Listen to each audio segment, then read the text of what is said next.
E se eu te dissesse que Belcranel pode já ter perdido sua batalha final? E que Vistoria não é uma história separada, mas o futuro de Damacy? Porque depois dos acontecimentos mais recentes de Vistoria, existe um detalhe que ficou impossível de ignorar. E ele pode mudar completamente a forma como enxergamos as duas obras. Mas antes, você acredita que Bel vai derrotar o dragão negro de um olho? Ou acha que o autor pode surpreender todo mundo e fazer o impossível acontecer? Comenta sua opinião porque ela é fundamental para essa teoria. Quando pensamos em Damacy, existe uma certeza que quase todos os fãs compartilham. Bel vai vencer. Ele vai derrotar o dragão negro. Ele vai superar os heróis do passado. E vai salvar o mundo.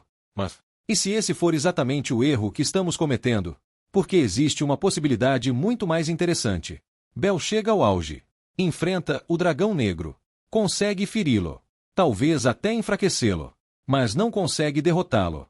E pela primeira vez na história, a humanidade perde. Agora imagine as consequências.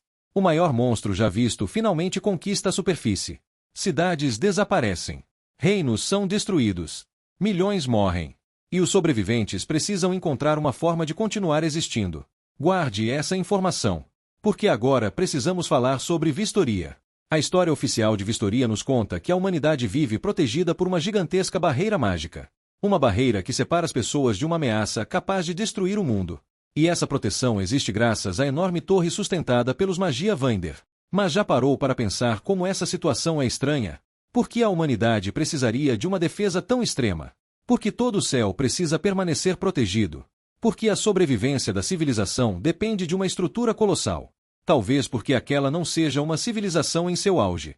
Talvez seja uma civilização sobrevivente. Uma humanidade que já perdeu uma guerra no passado. E se essa guerra for justamente a batalha final de Damacy? Porque se Bel falhar, a prioridade da humanidade deixa de ser explorar, deixa de ser crescer, deixa de ser conquistar. A prioridade passa a ser sobreviver. E a Torre de Vistoria representa exatamente isso. Uma defesa permanente contra a extinção. Mas isso é apenas o começo. Porque existe outro detalhe que ficou muito mais interessante após os acontecimentos recentes do anime. Will. Durante muito tempo, muitos fãs compararam Will e Bel apenas por suas personalidades. Os dois começam sendo subestimados.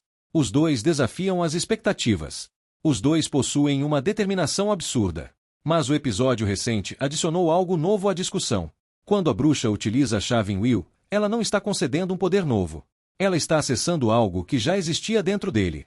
Ela está despertando memórias adormecidas relacionadas ao momento em que seus poderes despertaram pela primeira vez. E isso muda tudo. Porque a pergunta deixa de ser: de onde veio esse poder? E passa a ser: o que exatamente está adormecido dentro de Will? Agora imagine isso dentro da nossa teoria. Séculos ou até milênios após Damacy, a história original foi perdida. Os deuses desapareceram. A fauna deixou de existir como conhecemos. Mas ecos daquele passado permaneceram. Fragmentos. Memórias. Vestígios. E então chegamos ao detalhe mais curioso de todos. A chave aparece exatamente na região das costas. O mesmo local onde os aventureiros recebiam a fauna em Damacy. Coincidência? Talvez. Mas estamos falando de duas obras criadas pelo mesmo autor. E quando um autor repete símbolos importantes, geralmente existe um motivo. Principalmente quando esse símbolo está relacionado ao despertar de um poder escondido. Agora vamos juntar todas as peças. Bel enfrenta o dragão negro. A humanidade perde. Os sobreviventes constroem uma nova civilização. Séculos passam. A verdadeira história desaparece. Os heróis viram lendas. Os deuses se tornam mitos. Uma gigantesca torre passa a proteger os últimos remanescentes da humanidade. E muito tempo depois, surge um garoto incapaz de usar o poder que todos ao seu redor dominam. Um garoto que desafia o impossível. Um garoto que insiste em avançar quando todos dizem que ele deveria desistir. Exatamente como Bel fez um dia. Então talvez a pergunta não seja se Will é Bel. Talvez a verdadeira pergunta seja outra. Será que o autor está tentando nos mostrar as consequências de uma derrota que ainda nem aconteceu? Porque se Vistoria realmente for o futuro de Damacy, então Belcranel não salvou o mundo. E nós estamos assistindo às consequências dessa derrota há muito tempo sem perceber.